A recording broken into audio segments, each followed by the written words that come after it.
नमस्कार। आज हम उन दस्तावेजों पर बात कर रहे हैं जो ये बताते हैं कि भारत सरकार ने चीन की BYD कंपनी के $1 अरब वाले इलेक्ट्रिक गाड़ी प्लांट के प्रस्ताव को क्यों नामंजूर किया। सवाल यही है कि भाई आखिर ऐसा हुआ क्यों। जी नमस्ते।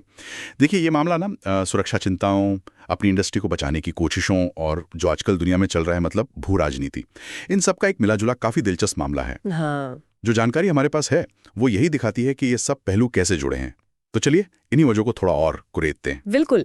तो सबसे पहले ये सुरक्षा वाली बात करते हैं। दस्तावेजों में इसका जिक्र तो है ही, और खासकर जब पैसा चीन जैसे पड़ोसी देश से आ रहा हो। हाँ बिल्कुल, ये सीधा जुड़ता है 2020 वाली वो सीमा झड़पों के बाद जो प्रेस नोट 3 नियम आया था ना। हाँ, जिसके तहत पड़ोसी देशों से निवेश के लिए सरकारी मंजूरी जरूरी हो गई थी। जी। अधिकारियों ने तो साफ साफ कहा है कि भारत में चीनी निवेश से जुड़ी सुरक्षा चिंताएं हैं। अच्छा।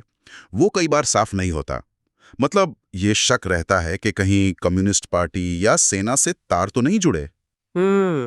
ऊपर से उन्हें जो भारी सरकारी मदद मिलती है, जिसे नॉन मार्केट तरीके कहते हैं, मतलब जो खुले बाजार के हिसाब से ठीक नहीं, उस पर भी चिंताएं हैं।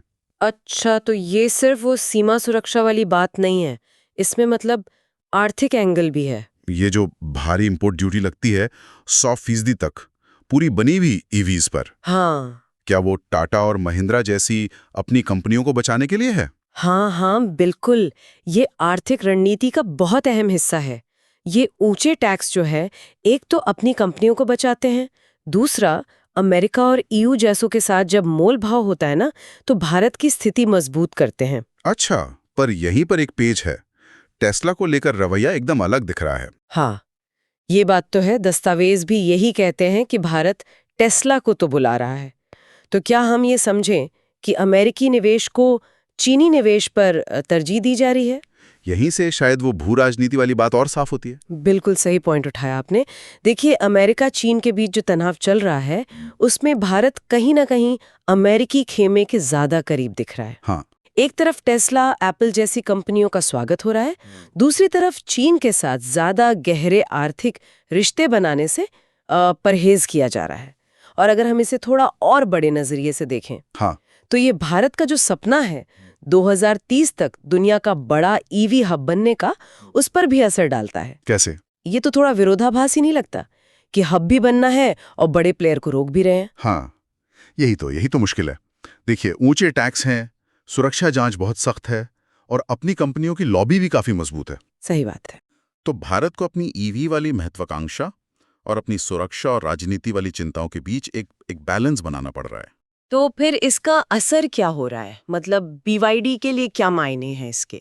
देखिए, BYD के लिए तो फिलहाल भारत में बड़े पैमाने पर गाड़ी बनाने का रास्ता बंद सा हो गया है। अच्छा। उन्हें या तो पूरी बनी हुई गाड़ियां इंपोर्ट करनी होंगी, जिस पे टैक्स बहुत ज्यादा है, या फिर वो SKD रूट से आ सकते हैं, मतलब सेमी नॉकडाउन। मतलब पार्ट्स लाके यही असेंबल हाँ करना। बिल्कुल, हिस्से बाहर से मंगाकर यहीं जोड़ना, लेकिन वो पूरी तरह यहीं बनाने जितना फायदेमंद नहीं होता ना।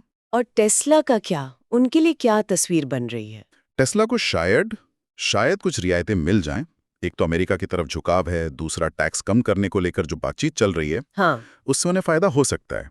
और जहां तक भारतीय कंपनियों का सवाल है, हाँ, उन्हें तो फायदा ही है। हाँ, इस प्रोटेक्शन से वो फिलहाल तो फायदे में हैं, लेकिन अगर वो इंपोर्ट ड्यूटी कम करने का ज्यादा विरोध करती हैं, तो कल को उनकी अपनी अंतर्राष्ट्रीय पार्टनरशिप पर असर पड़ सकता है। तो ये एक बहुत नाजुक संतुलन साधने वाली बात है। तो कुल मिलाकर जो दस्तावेज हमने देखे, उनसे तो यही लगता है कि भाई सुरक्षा की चिंता, घरेलू उद्योग को बचाने की नीति और अमेरिका की तरफ झुकी हुई भू राजनीति, इन सब वजहों से BYD का प्रस्ताव रुका। जी। और भारत में बड़े पैमाने पर EV बनाने की उनकी जो योजना थी, वो फिलहाल ठंडे बस्ते में है। हाँ बिल्कुल, और ये मामला असल में दिखाता है कि भारत अपनी ईवी महत्वाकांक्षाओं और अपनी जो बड़ी रणनीतिक जरूरतें हैं, उनके बीच कैसे एक रास्ता खोजने की कोशिश कर रहा है।